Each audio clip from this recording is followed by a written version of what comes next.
Promotional consideration paid for by the following. Hello? Hey, it's me, Jonathan. I don't know a Jonathan. Yeah, that's the name they gave me at the orphanage after you put me up for adoption. How could you give me away? Bring the family together again.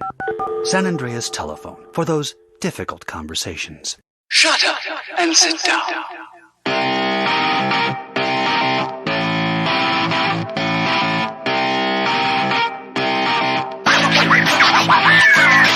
Welcome, everybody, to episode 375 of Third Shift. I am one of your hosts, Mr. Eric, and of course today, as per usual, as always, is the inglorious bastard himself, Mr. Matt.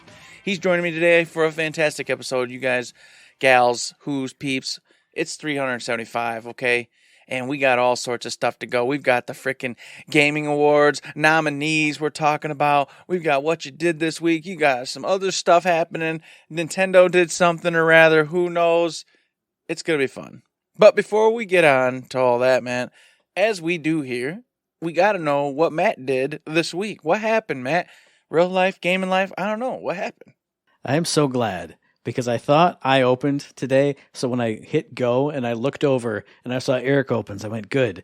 Give me a moment to compose myself, get myself back in, and then I can talk about the two things I did in real life. Went and saw Gabriel Royal at the Wharton Center, who I had no knowledge of, know nothing about. He's a singer-songwriter, he does piano stuff and sings, but he also plays the cello and sings at the same time. So it's a very unique kind of vibe, really cool. I really liked his kind of melancholy jazz that he does. Just, you know, I'm kind of a melancholy guy, so I enjoyed it. But the cool thing about it was in the Club 750 venue at the Wharton Center, which is brand new this year. You know, they've got the big hall, they've got the Passant Theater for the smaller stuff, but they have it's the Jackson Lounge, which is like the kind of the VIP lounge. If you're a donor, you get to go in there and have some drinks beforehand, you know, a certain number. But they redecked that all out like a small jazz club in New York. So it's like dim lights, you know, kind of moody lighting. They had food service, you know, you could get your drinks up there too. It was cool. It was awesome. And the food was pretty good. I mean, it was kind of expensive food, but I thought it all tasted great. It was better than I thought. And then I've always loved like a small jazz club atmosphere. So to see this guy who I ended up really liking in this cool new venue and this new vibe, I was like, yeah, this is it. This is it. And then the very next day, went back to the Wharton Center for a Lansing Symphony Orchestra concert, which wasn't just a concert. I mean, it was a concert, but they did Carmina Burana, which vaguely I know what that is, but they went, hey, we're going to have soloists. We're going to have, you know, a giant choir in the background. And I went, okay, this sounds familiar.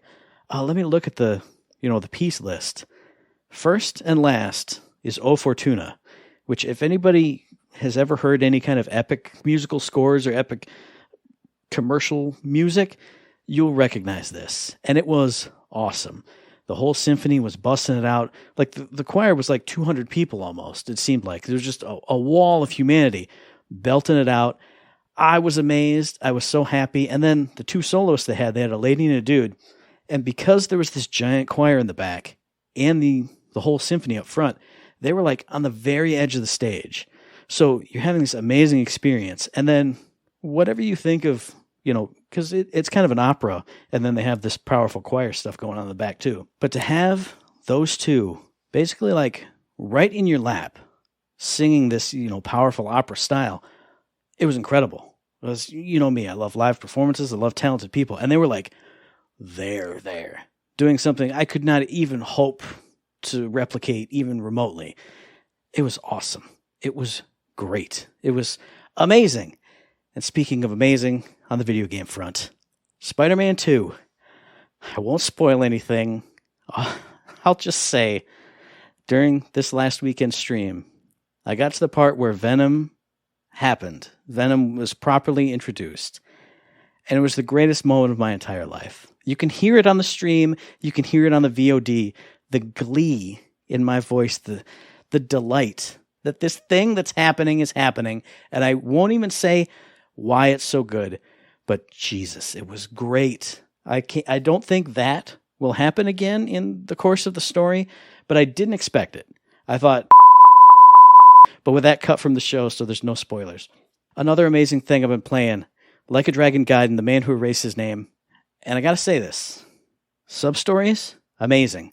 Stuff you're doing, running around town fighting, amazing. I love it all. The main story, though, right now, I'm like 15 hours in, but most of that is doofing around in town, according to my save file anyway. I'm only on the 3rd chapter, and already, like, allegiances have shifted like 4 times. Like, you're starting working with these dudes, and then, oh, they turned out to be bad. Okay, well, I'm going to start working with this dude. Oh, but he turned out to be bad. So we're going to go back to the other guys, but they turned out to be bad.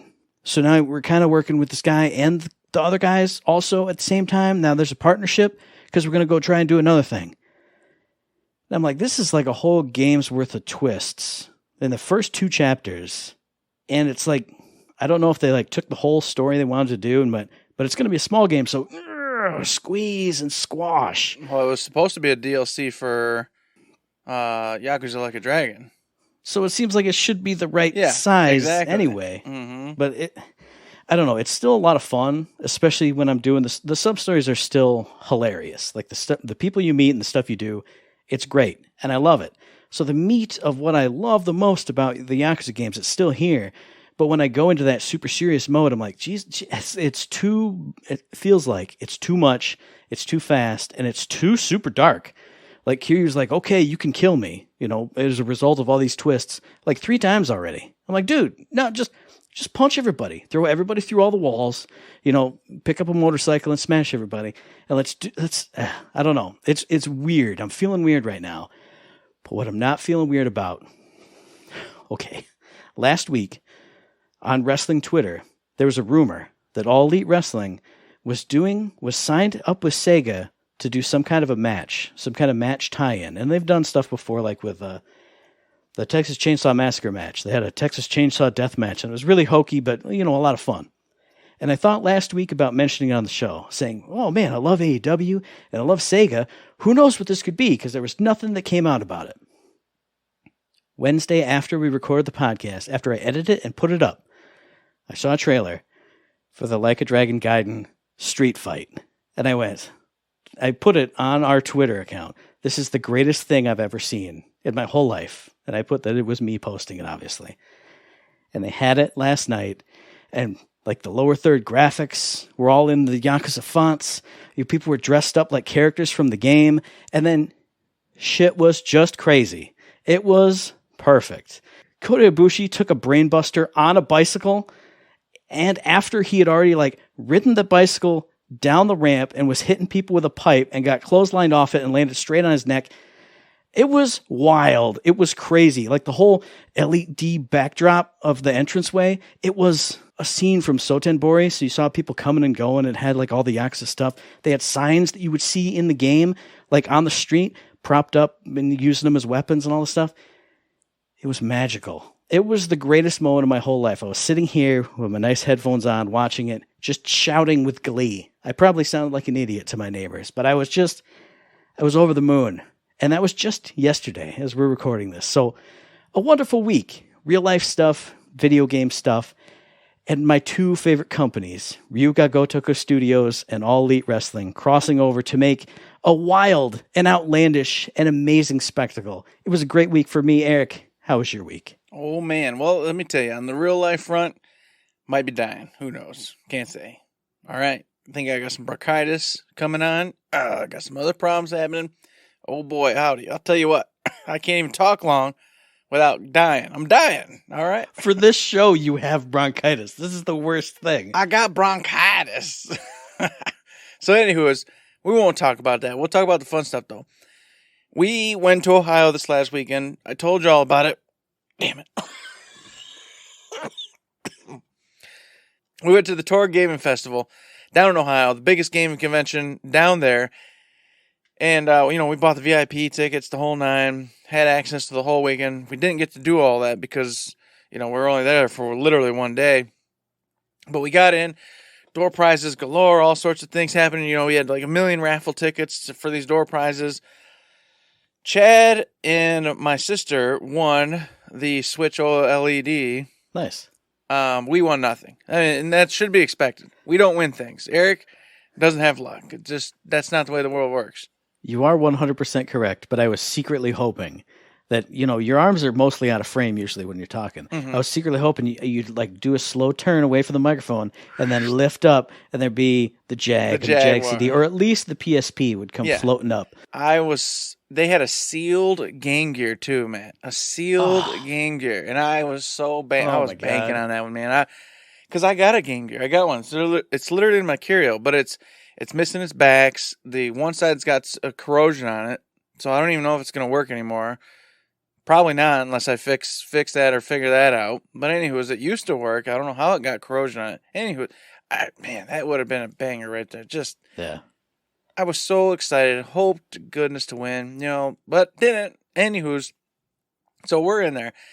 And it was a good time, but it was weird because my sister, Vanessa, and brother-in-law, Chad, I don't think they understood what it was. I think they had in their head that this was like a big, PAX, like PAX East, PAX West, you know what I mean? I think that's what they thought that was going to happen. There was going to be gamings everywhere and people doing all sorts of crazy stuff and cosplaying and all that. And I had tried to kind of talk to Vanessa before this, well, it's not going to be all that. It's just going to be a lot of people trying to sell you stuff. It's going to be just booths everywhere, people selling things. There will be probably some cosplayers. Sure, there will probably be some. Now, mind you, ended up being there were not a lot of cosplayers. So apparently that's more of like a anime con thing that happens because, me and you obviously go to several of those and there's tons of cosplay. But here, there was only a few. But what there was exactly what you wanted, man. And that's why it sucks you missed it. There was gaming booths everywhere. Video games of every kind, of any generation, all there. Paraphernalia of all kinds at every booth. Just the craziest stuff to the most common stuff. They had, all the old stuff, all the new stuff. People selling uniques, this and that. That's what it was. It was like 60 shops worth of booths just selling all sorts of gaming merchandise of every kind. And then, of course, a lot of gotcha stuff, too. A lot of your, hey, look at Pokemon stuff. Oh, look at all these plushies and animals. And, oh, we make shirts, custom shirts. Oh, look at all these cool shirts we make. All that was there, too. I didn't get a single thing. Not because I didn't want to. But as we went through, it was kind of like just, oh, okay, this is what this is. Move on to the next booth, And I'm basically like, oh, what? So I was going to look at that. Oh, push down. Next, off we went. Oh, what's that? Oh, wow. Well, off to the next booth.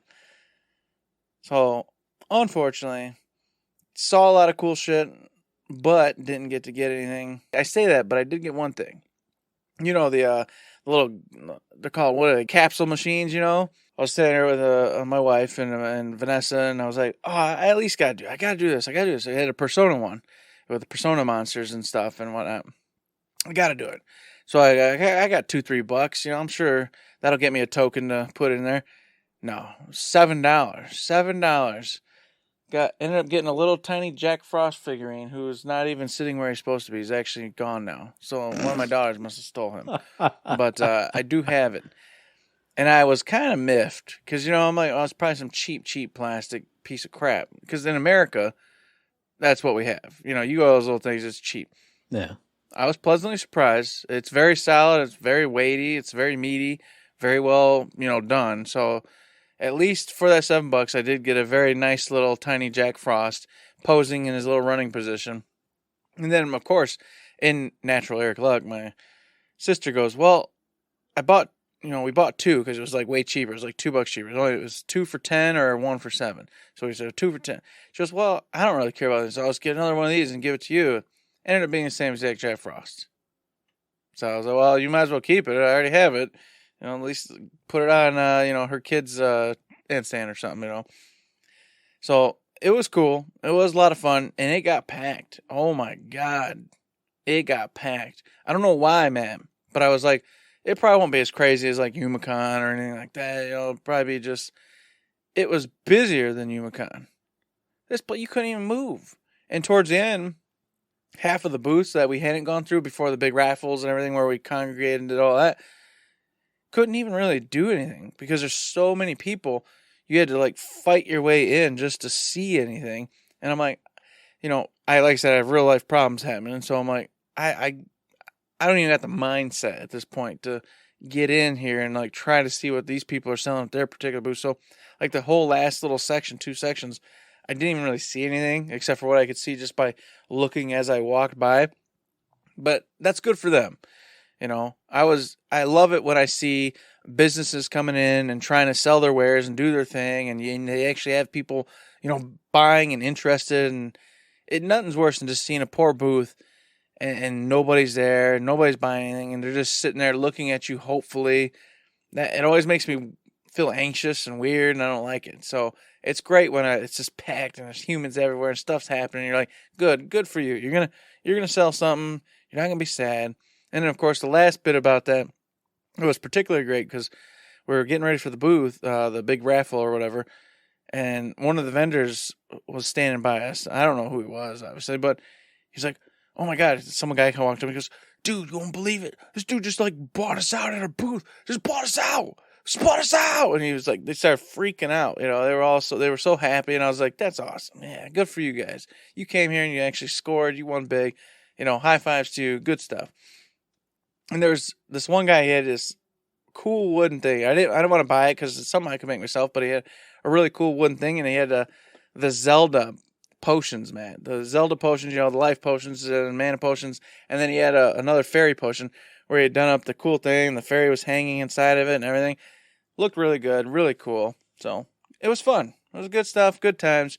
I wish I could have gone back or been there on a day, where it's a little bit healthier and not in a survival mindset. You know how that goes. But definitely worth doing. Hopefully maybe next year we'll make it a thing and go down and have a good time. And then on the game front, Alan Wake 2. That's basically what I've been doing. Just playing through that, having a good time, smoking it. And for today, I'll just say this. It's as always.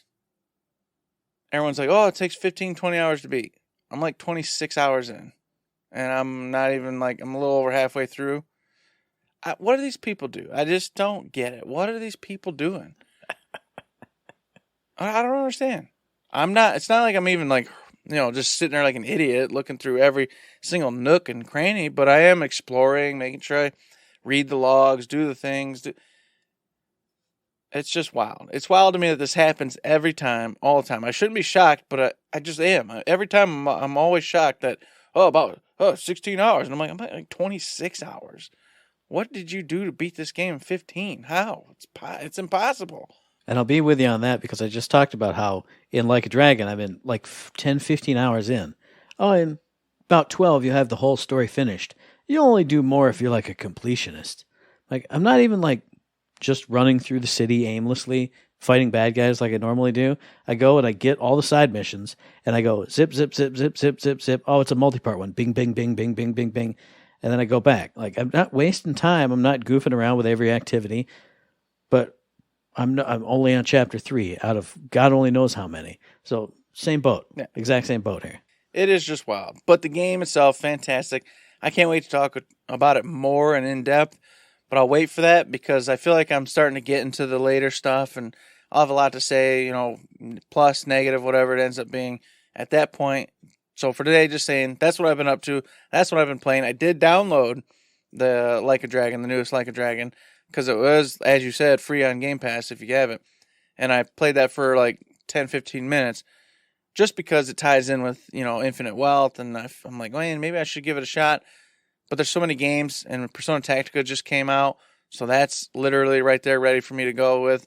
It's too much. It's too crazy. But that's been the week, Matt. That's what I did. And I have Alan Wake 2 downloaded. I did get on and get that. So that's ready to go. But Super Mario RPG comes tomorrow. And Tactica, I think Tactica comes next week. I have no idea. Anyway, regardless. Persona Tactica? Yeah. No, that's today. It's out now. I don't have a shipping confirmation on it. Oh. Yeah, mine's out. I have it. It's on my bar right now. Well, I'll have to look and see. As of yesterday, it was on my PlayStation bar, already fully downloaded. It said 1 day and so many hours left. So it might be tonight at midnight. Yeah. Maybe that's when it is, but it's It's in this range. It's right around here. So I might get the, hey, it shipped yesterday. Yeah. And it's in your hands today. Exactly. For tomorrow. You'll have it tomorrow or Friday, basically, in a nutshell. Tomorrow is Friday. But regardless. I don't know what, Matt, you can't tell me. I don't know what time is anymore. I'm surviving. So we'll grant you that there's too many games out right now. But you also might want to go back to the past and play a game that's been gone for years because it's back. And Eric and I have talked about this on the podcast a million times. We knew somebody way smarter than us would figure out how to do this. But Battleborn lives again. And we got a super sneaky heads up saying, hey, maybe don't tell everybody in case money-hungry people are going. And then Randy Pitchford went, hey, is Battleborn alive again? And the guy who made it happen said, yep, it is. And he retweeted it and he shouted it out. So it's officially out there. It's out in the wind. Battleborn lives if you have the Steam version. And you do, I don't know the details because I don't have the Steam version, sadly. And I know Eric doesn't either. No. But definitely jump in the Discord. Find our Twitter. I retweeted a whole bunch of stuff from it. Jump in that Discord to find out how you can do it if you've got it on Steam. And if you don't have it on Steam, just drop the bucks for a game code. Get it on there because Battleborn lives again. From what we first heard, it's not fully functional, but people are playing through operations. They're playing through the PvE mode, and they're having a great time reliving one of the best games from the past few years, the game that started this show. If you're a fan of us, but you're not a fan of Battleborn, still go and support it. Go get that PC code, download it, and play it, and have a great time because it's back, and we never thought it would be. Well, we kind of do. We secretly knew somebody would eventually figure it out, but we didn't think it would ever be back and able to be officially played. Yeah. But it is. Nobody's bugging them. And like Matt said, you can do like the story modes, the operation stuff. You can't do any PvP. There's no saves, I believe. So it's you go through and play and have a great time. I think something's up with the skill trees, but I'm not 100% certain on that. Or the gear, like there's no gear. Yeah, it's the something. gear. I think you don't get to get gear. The skill trees are fine, but no gear. But he's this individual. I don't know if it's he, she, whatever. It doesn't matter. They're working on it, and they're like doing what they can. So I'm sure there'll be updates as long as it doesn't get stripped down by 2K or whatever in the future. So I don't know. Figure it out. Check it out. Like Matt said, you can go to, I think Amazon has keys you can get somehow and purchase them. I was hearing $30 going around. That's the going price for them over on eBay and Amazon, etc. Probably shot up because demand just went up. So. Exactly. So if you can get a hold of it, fantastic. I wish I could. But I've got so much I'm buying right now. I can't. And I own it. Obviously, I bought it on the PlayStation. I can't justify getting it again. I can't do it. Especially after just literally buying like 3 games. I'm saying that quietly, so it's not overheard. It's too much. It's crazy. So I wish and I hope that I get the shot, but we'll see. Now, I know that you're a dirtbag lion buster, Eric, because you can't buy Battleborn again, but you can buy a PlayStation Portal at $200. That's the price of 4 games almost, especially if you're counting the Battleborn. That's the price of over 6 Battleborns. Now, I don't have it in my hot little hands yet. It's at the place where it gets delivered to. I haven't touched it. We can't go too long on any of these topics. I wish we could because there's a big topic coming. But, Eric, give us some first-hand impressions, some touchings and some feelings. So as Matt just said, I did indeed get it. I put it on just the other day, opening up the box, the construction, everything's very solid, very well kept inside of this whole thing. It has like a double box in it, nice little case. Now I will say this though, it comes with like 0 instructions. It comes with this tiny little sliver of a manual with this micro speak on it. But I'll tell you why. It's because it's super easy. You hold the power button down, and it goes, hey, you have a PlayStation Portal. Do you want to link it with a PlayStation? You say yes. Away you go. You link it to your PlayStation. After you do that, you make sure your PlayStation has the remote play enabled. After you do that, it syncs itself up, and off you go to the races. Control-wise, feels great, man. I told you my only gripe is that it doesn't have the exact same hold as your PlayStation controller. So make sure you're aware of that. Your sticks are going to be a little bit lower, so you have to kind of hold your thumbs down just a little bit more than you would. But all the movement, all the extra bonuses, that's all in those controllers. So you get all the shakes, you get all the vibrations, you get all the trigger resistance, all that's there. The monitor itself, the little screen, plenty big. Feels great. Looks great. Had no issues with that. The internet for me down in this basement isn't great. So I had a little bit of screen tearing and whatnot. But upstairs, wonderful, normal, fantastic. I was playing Alan Wake 2. Looked good. It's everything I needed to be. It's what I wanted. I'm so happy with it. It was instantaneous. And then right now, like earlier when I just got home, I booted up just to look. Booted right up, straight onto my PlayStation. It was ready to go. So no matter where I am in this house, now I can just, boop, power the button. Hey, we're having conversations, but it's kind of whittling down. Boop. Got it on. Don't got to worry about it. Playing my favorite games, because you know me, PlayStation's life. So that's where I usually am. So happy. It's so cool. It feels solid. Doesn't feel like a gimmick. Doesn't feel like cheap, Very nice. Very durable. You're going to love it, man. You're going to love it. You're going to be in bed like a little kid. Kicking your little feet. Playing on your Portal. You're going to forget you got a PS5 and monitors and all that. It's going to be crazy. The only thing I wish is that, because I've seen unboxings, I've watched a bunch of reviews of it. I wish it came with a case and or a charging dock that you could sit it in, like, the Switch one that covers up the screen and it charges it up and bing, there you go. Or like the Steam Deck, which came with a nice case that you put it in and it's all wrapped and protected. But obviously third-party people will come up with that. I can't wait to get my hands on it and play it and experience it. And like we've said before, I don't really need it. I mean, I'm alone by my house, but sometimes it is nice to not sit in the computer chair and go sit on the couch or lay in bed, belly down, feet kicking, toes wiggling, and having a great time. Speaking of having a great time, I'm going to tell you about Nintendo's Indie World, because they had an Indie World showcase on Tuesday, and there's a ton of games. There's a ton of great games on here. I can't go into them all. Like I said, we got too much else to do on this show, but I'll tell you, they showed off Shantae Advance, which is coming out, which we've known about for a while. They showed off a game called Howl, which is about like a deaf prophet seeking to save a world from a sound-based plague, and it looks like a turn-based, and they said predictive combat, so you set up your stuff, and then it goes like 5 moves ahead, and then you set up your next 5 moves. There's a demo for that out right now, so I'm definitely going to be checking that out.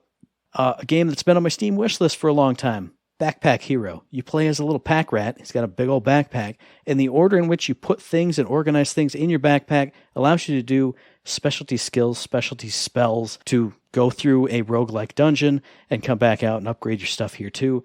I'll give you like 2 more. Blade Chimera. Yeah, that was going to be mine. Yeah, there you go. A cyberpunk demon blade time manipulation symphony of the night looking thing. I was amazed by it. It blew me away when I saw it. Yeah, the 2D action side-scrolling, whole gimmick, love it, can't get enough of it. And then on top of it, just like you said, they took the Symphony Night idea where the blade floats behind you. And not only is it used for attacking and doing all sorts of damage, it can turn into things as well that existed beforehand. So you can, like, in the demo, they show you, making a car that once existed there but was blown up, reappear to block an attack, that sort of thing. Like you said, it messes with time and manipulate time. Looked really cool. Something I'm definitely interested in.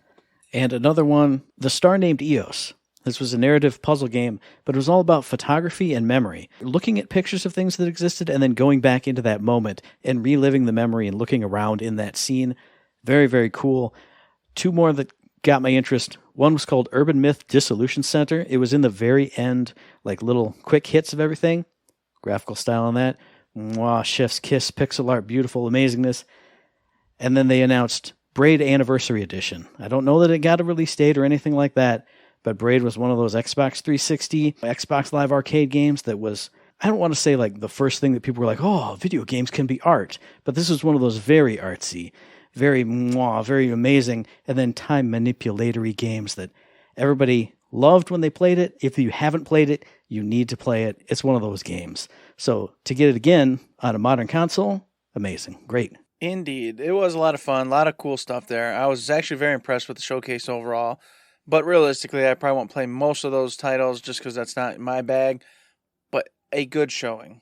Very happy for everybody there. Hopefully all those games do wonderful.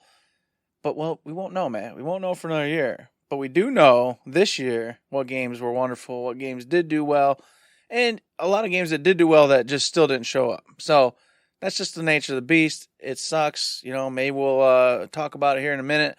But, of course, folks, we're talking about the Game Awards nominees. They were posted. you can go out there, cast your votes right now, which count for a small percentage of, if that game will get where it is or doesn't get where it is. But they're up. They're up for you. They're up for me. They're up for Matt. They're up for everybody. And we're going to do it like we always do. And we're going to go through them. And we're going to have a good time talking about who's going to win, etc., etc. And it does make me laugh because I saw the nominees go up. I looked through them all and I went, cool. All right. I'm going to remember this for the show. And then it was like 4 hours later, Jeff Keighley went, hey, also cast your votes. And I went, oh, yeah, I forgot we could do that. So I went through and started voting. But like every other one, I got an error. But it went, oh, just continue. So I continued. And I got to the end and I went, that doesn't seem like enough. And then I went back through all the nominees here in this big list we're about to go through. And I went, oh, I couldn't cast my vote for like half of these games. That's why I don't remember this or that or this or that even get mentioned. Even though there are some that just got snubs in certain categories. But like you said, we're going to go through them all. It'll probably get broken up into 2 shows. So you get part 1 here, part next week, just like we did last year. But we're going to start off at the bottom of the list that we're going up. It's however Game Informer decided to rank it. And it's a gimme. It's a gimme. Best esports event. Mm-hmm. League of Legends World Championship, Blast TV Paris Major, EVO 2023, the International Dota 2 Championships, our Valorant Championships. There's only one. There's only one esport that's worth a damn, that's worth any of your time investment. That's a lie. But League of Legends World Championship is the best. You get the dream team. If you watch LCS, if you watch LEC, if you watch any other kind of, league commentators, they all come together, form a dream team to tell you all the storylines, all the good stuff. And League is the best esports event, spoiler alert for when we talk about it later. That gets my vote. That's what should win every single year. I agree. It's going to win. It should win. It's the one. It's the only one out of those options that makes any sense. I'm with Matt in this. I ain't losing points off something so sucker-faced as this year. It's not happening. Matt tells me I lose every year. Do I trust that? I don't know. You do. He tells me I do, though. So you do. Yeah. Bull snips. And, of course, moving on to that second one, Matt. It's the best esports coach. You got Christine Potter-Chi. You've got Danny Zonic Sorensen. You've got Jordan Gunbug Graham. You've got Remy XTQZZZ. I'm going to mispronounce that. Quenem? You should have done this one, Matt. I was going to do them all because you got the bronchitis, but you go, brother. Hey, I got to help out. I can't just, be carried around. So, yeah, you got Yoon Hom, Sung Young, all competing for the best esports coach. I don't have a clue who these people are, man. Yeah. I don't know. So I always just go, well, it's going to be either Overwatch or League of Legends because those are the 2 I really care about. This year, I'm just going to say it's going to be Yoon because it's League of Legends, and League of Legends is big because it's always freaking big, and Overwatch just has been kind of a downward spiral, so I don't know how much attention or love that's getting anymore. I know Counter-Strike's still huge, but whatever. I'm going to go with that one as my nominee this year. Now, I'm going to make a pick just based on, it's based on a thought that I've had, because I've watched some esports the last couple of years, and I always think to myself, mostly it's men playing it, but it's also mostly men coaching it. And I think, why isn't there any female representation in here? And, I'm not trying to be like, one of those people who says it has to be everywhere. Mm-hmm. But you do have a female coach here, nominated for Best Esports Coach. So I'm going for Christine Potter-Chi for Evil Geniuses in Valorant. And that's going to tie into something, actually, in the very next category that I'm going to talk about, which I didn't even realize until right now. But she gets my vote because it's important. There should be representation of all walks of life and all people. So she gets my vote for here. And then next up, Best Esports Team. We got Evil Geniuses in Valorant, Fnatic in Valorant, Gaming Gladiators in Dota 2, JD Gaming in League of Legends, and Team Vitality in Counter-Strike. Just like last year, I did my research. There are 2 World Championship teams in this list. So there's only 2 people you could vote for. One is Team Vitality in Counter-Strike, and one is Evil Geniuses in Valorant, which Christine Potter-Chi coaches. So they get my vote. Evil Geniuses, she should pick up a 2-pack right here. She should get one for Best Coach, and she led them to a World Championship. Boom, Evil Geniuses, you get my vote this year. This is another one I know nothing about and just don't watch or pay any attention to. So I'm going to diverge from Matt just so we start to get a little bit of different stuff heading out here. And I'm going to go with Team Vitality just because I've heard of them before. I know that name. I know they do that. I know what's happening over there. That's it, though. Do I watch them? No, I don't. But I do have a streamer I watch who does watch clips of theirs occasionally. So I have seen them, and I know they exist. Team Vitality, Counter-Strike, take me for the win. It's happening this year, man. We're going to do it, all right? And then, of course, taking me to that win is going to be the best esports athlete. You got Lee Faker, Sang Hyuk, League of Legends, Matthew Zawau, Herbal, CSGO, Max Demon 1, Mazanov in Valorant, Paco, Hydra, Arusavize in Call of Duty, Park Ruler, Jai Yuk in League of Legends, Philip Imperial Hal, Dosen in Apex Legends. Holy moly, people, your names are very crazy. Very crazy. But I'll tell you this, Faker is the one that's going to win this. I've heard nothing but news on this guy. I have no clue who he is, but I heard nothing but stuff on him this year. I've heard people talking, all sorts of different streamers talking about Faker. Apparently something about he was sick and had to leave the team, and then the team fell apart when he came back, and all of a sudden they were smoking again. He's just like this god of a League of Legends player who's carrying it on his back and just handling business. So I'm going with that dude this year. Hopefully he takes it for me. Faker gets nominated every year because he deserves it every year. The man is an esports legend, whatever you think about esports. I mean, I looked it up because I went, he didn't win, the world championships last year, but his team was in the finals. And I think he was on a different team last year, or they were talking about trading him, and then everyone was worried that T1 would fall apart without him. So he is back on T1. Like you said, he apparently had to leave, and they fell apart. He came back. They're back on it. He's got like 3 league world championships, and then all the rest is like second place. So this guy is like the Tom Brady of esports. Faker should take it every year. He's my vote every year because he's nominated every year because he's the best every year. And then going into the best every year, best esports game. You got Counter-Strike 2, which I didn't even know they had a Counter-Strike 2. I thought it was CSGO and then regular Counter-Strike. So that's new for me. They got Dota 2, they got League of Legends, they got PUBG Mobile, they got Valorant. You know what it is. The best esports game is League of Legends. It is every year. It's my vote every year because you get the clarity, you get the analysis. It moves slow enough that you can understand what's happening even if you're a noob. There's time enough for the commentators to set up what's going to happen, why it's happening. When something amazing happens, it's clear as day. You see the big health bars getting chunked down. It makes sense. It's not so fast that everything, you lose it in a second like we talk about with Overwatch. It's the best. I said it last year. Go listen to last year. It's the best. It gets a vote. Boom. Now, I'm going to agree with Matt. League of Legends for sure taking it. It always does. That's just the way this goes. But I do want to say Valorant. I feel like I hear Valorant more and more. It's kind of picking up some steam, picking up a little bit of like permanence in the community as a esports game and as a competitive game in general.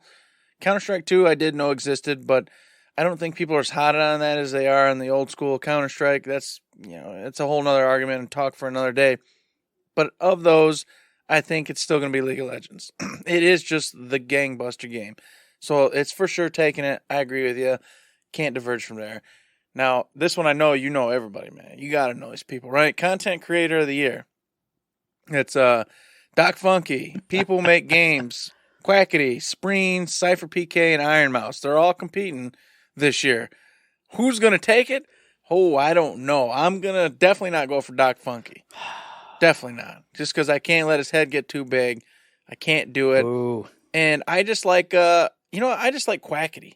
I don't even know who this Quackity is. But you know what? Quackity sounds fun. I don't want to make Matt's head too big. So, sorry, Doc Funky. Not this year.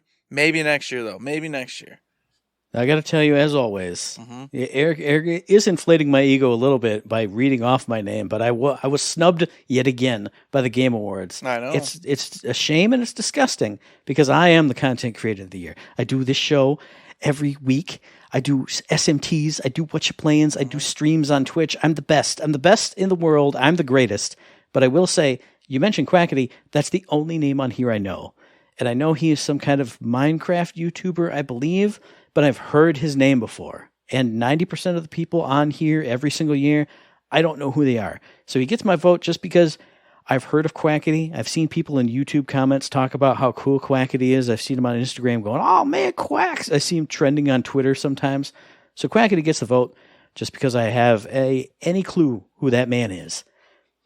Now we're moving on to actual games, like proper style games. Real deal. Stuff we know. Look at that. Stuff we could talk about for real with most anticipated game.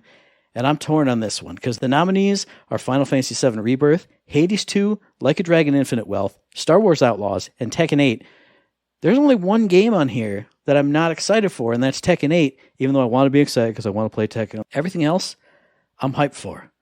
Final Fantasy VII Rebirth looks amazing. Hades 2, I love the crap out of the first one. This one looks amazing. Like a Dragon Infinite Wealth, I love the crap out of the first one. This one looks amazing. Star Wars Outlaws, we talked about it when they showed the reveal. I can't wait to play this game.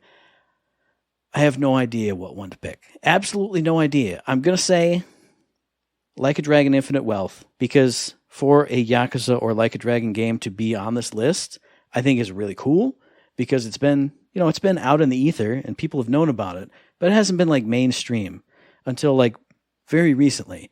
So I'm going to say Like a Dragon Infinite Wealth. Also, because it's got the Like a Dragon Animal Crossing mode, which is just going to be nuts. It's going to be crazy. That gets my vote this time. So like you said, a lot of good games on here. Star Wars Outlaws looks promising, but I don't know. It could end up being not great. So I can't get super excited about that. Hades 2, you all know the story. I love it and I appreciate it, but I just can never click with those titles. So while I'll probably end up getting it and trying it, because I'm a sucker for it, I have to do it, there's only two on this list for me. It's Final Fantasy VII Rebirth, and it's Like a Dragon Infinite Wealth. I fell in love with the Yakuza Like a Dragon. Absolutely loved it. Fantastic game. So super stoked for the next one. Cannot wait. But at the end of the day, man, Final Fantasy VII Rebirth, that's my baby. I mean, I played the previous title 3 times. 3 times. And then I played the DLC 2 times. I love that game. It is just everything. It just brings me back to another world in which I was young and just felt great. And the world was different. And it comes back and it gives you all the feels you need to feel. And it's new. They're changing the story subtly a little bit here and there. So it's not just you're going through the same exact rotes and motes and storyline. You're getting new stuff like Jesse, and all the gang. Whole area, whole new, just you hanging out with them and interacting with them that didn't exist. Fantastic stuff. For sure, my number one, Final Fantasy VII Rebirth, is going to be the top pick. And it is actually, finally, for once and ever, aligns. It's going to be the winner because everyone's going to say it. And it is my favorite and the one I'm looking forward to. So, yes, a win for me on that one. By gosh. And that's another one where that's why I picked the other one, because I knew you were going to pick that one. So we got to talk about some Like a Dragon and talk about why they're both good. So that's right. I agree.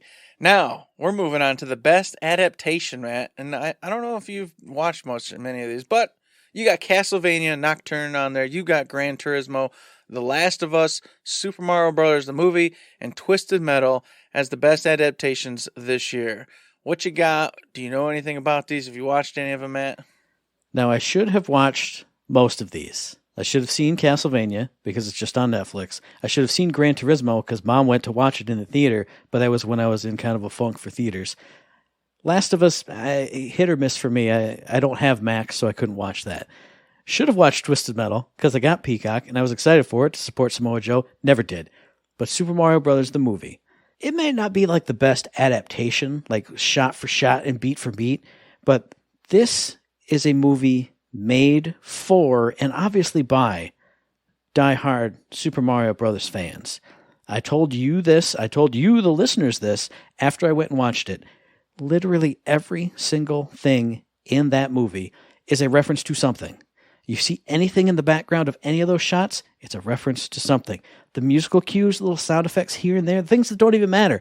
It's a reference to something in Super Mario Brothers. That gets my vote because it's pure Super Mario Brothers. You took all of it and you smashed it down and you put it on the screen. And that's everything was Super Mario Brothers. There was nothing that was not Super Mario Brothers in some way, shape, or form in that movie. So that gets my vote. Well, I've watched some of Castlevania Nocturne, and of course I watched all the previous stuff. Fantastic. It is up to par, up to snuff with its predecessor. Really good watch, but I haven't finished it. So, Last of Us, for me, is the only other one here I've actually watched the entirety of. And I came back every week religiously to watch it. I don't do that a lot with real-life shows. So for me, it's The Last of Us. because it got me in and it kept me in the entirety of it. And it's funny in a way because I don't even like The Last of Us. I didn't like the video games. Don't speak to me. I don't really care to play them. But the show really just did it. It felt good. It felt great. It engaged me the whole time. So I'm going to pick that one this year. We're going to go with that. Even though typically I'd probably have picked Castlevania Nocturne, but I don't want to be oh no, it's probably going to be great. I'll go with the one I know. Last of Us, taking it for the win.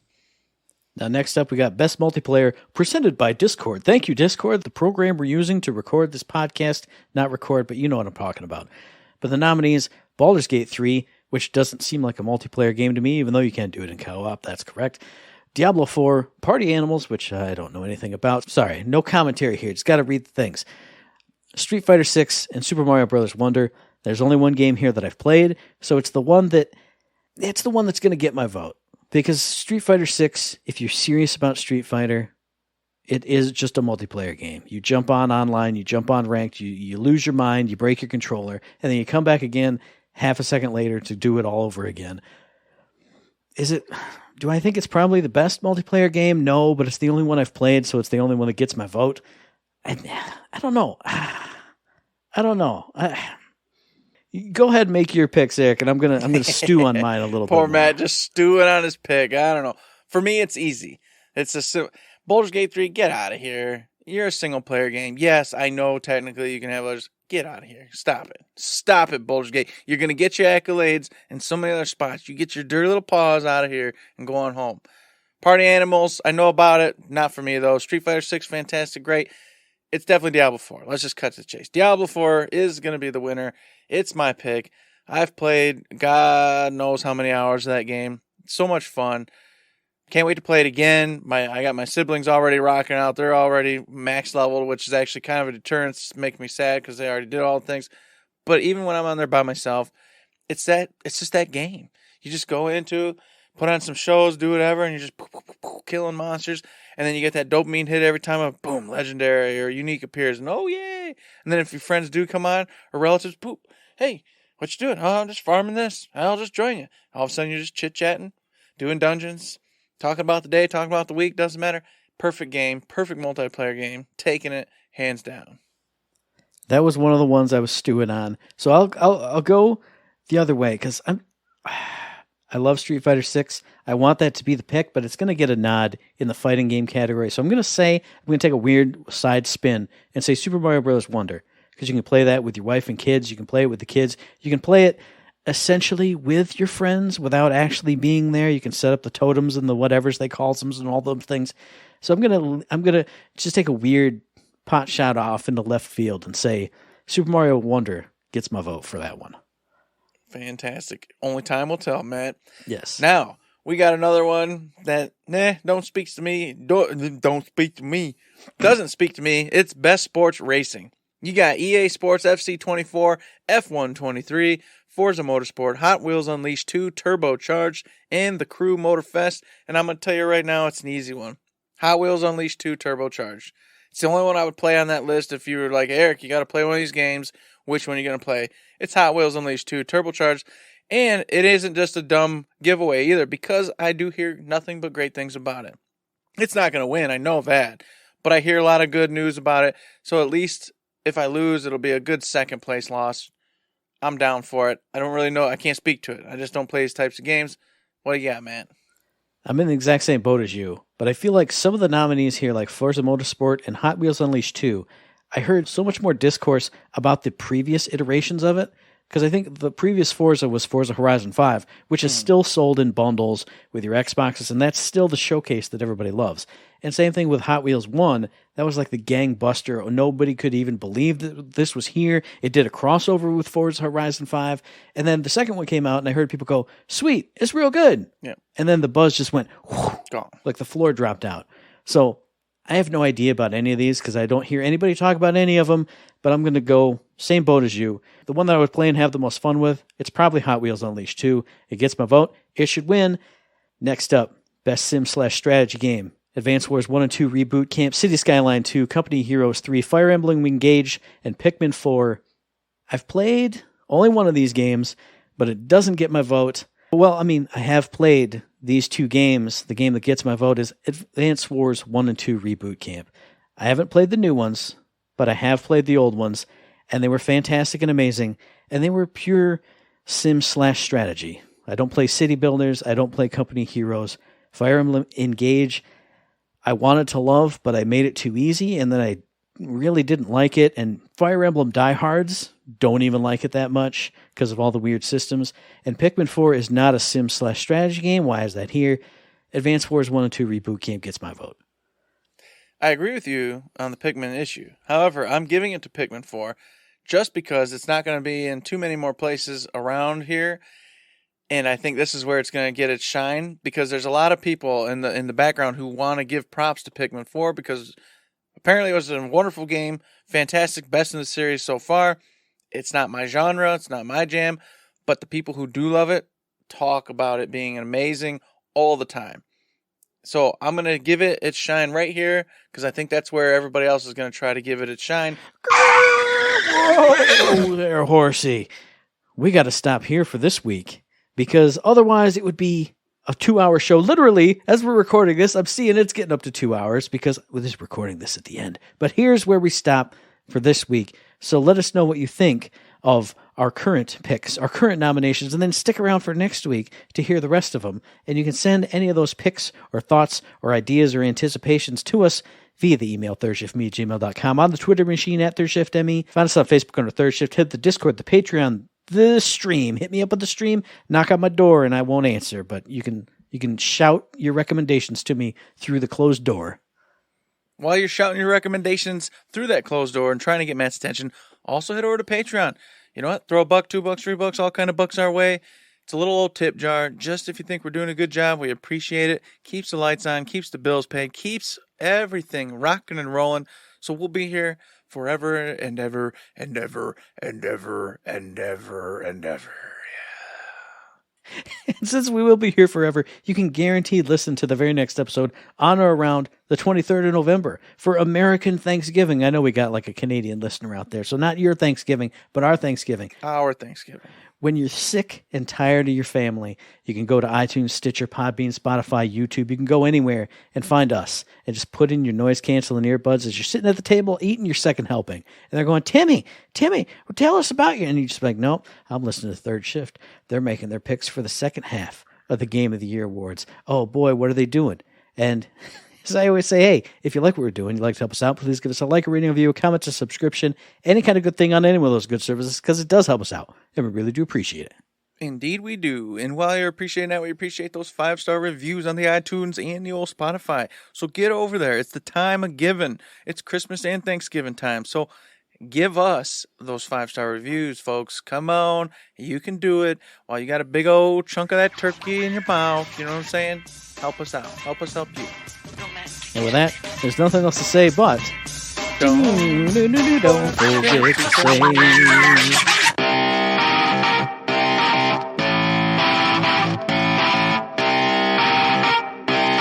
Shut up and sit down.